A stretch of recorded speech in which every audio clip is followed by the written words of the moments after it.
어느 날 어두운 저녁 온 세상을 향한 한마디의 외침이 있었습니다. 다 이루었다. 예수님께서 십자가에서 6시간 동안 매달려 계시다가 마지막 숨을 거두시기 전에 외치신 말입니다. 다 이루었다. 십자가에서 처참하게 죽어가시면서 도대체 무엇을 다 이루셨다는 걸까요? 다 이루었다. 이 말의 원어를 연구해 보면 이것은 재정용어로서 이런 의미가 있다고 합니다. 완전히 지불했다.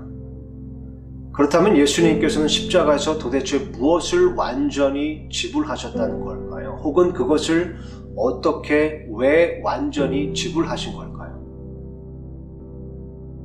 로마서 6장에 보면 이런 기록이 있습니다. 죄의 삭은 사망이다. 즉 죄의 값은 사망이라는 겁니다.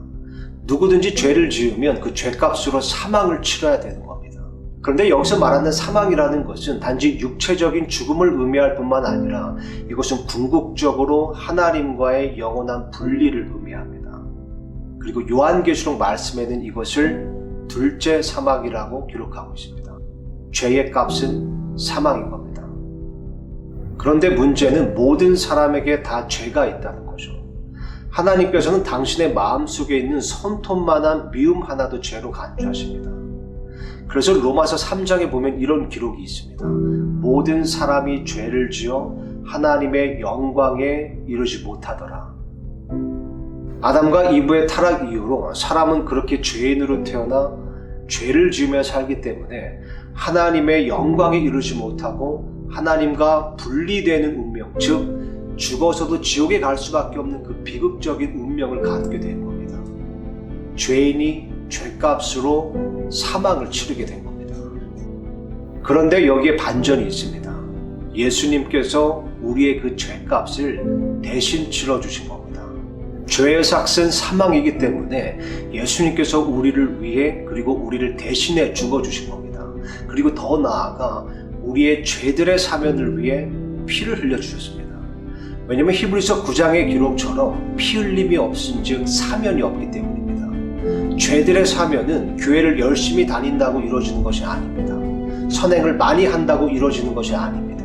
기도를 뜨겁게 한다고 이루어지는 것이 아닙니다. 오직 죄 없는 피 흘림만이 죄들의 사면을 이룰 수 있습니다. 그래서 하나님의 아들이자 아들 하나님이신 예수님께서 십자가에 달리시고 피를 흘리신 겁니다. 왜냐하면 십자가에 달리실 때 나와 당신의 모든 죄, 과거, 현재, 미래의 모든 죄를 짊어지셨기 때문입니다.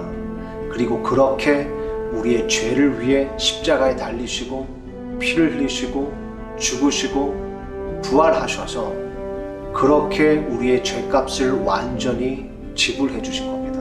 그래서 로마서 5장에 보면 이런 기록이 있습니다.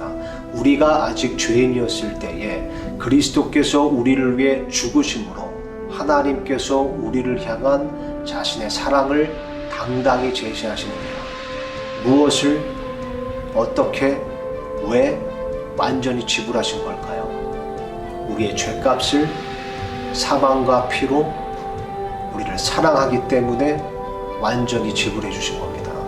이것을 복음이라고 합니다. 그런데 이 기쁜 소식을 당신의 것으로 만드는 것은 당신의 믿음과 선택에 달려 있습니다. 오해하지 마세요. 하나님께서는 결코 당신의 믿음을 구걸하시지 않습니다. 다만 경고하실 뿐이죠. 믿지 않는 자는 정죄를 받으리라. 그러나 또한 하나님께서는 당신을 초청하십니다. 누구든지 주의 이름을 부르는 자는 구원을 받으리라. 에베소서 2장에 보면 구원은 믿음을 통해 은혜로 받는 것으로서 행위에서 나는 것이 아니라고 쓰여있습니다. 왜냐하면 구원은 하나님의 선물이기 때문입니다. 그리고 그 선물은 이미 완전히 지불되었습니다.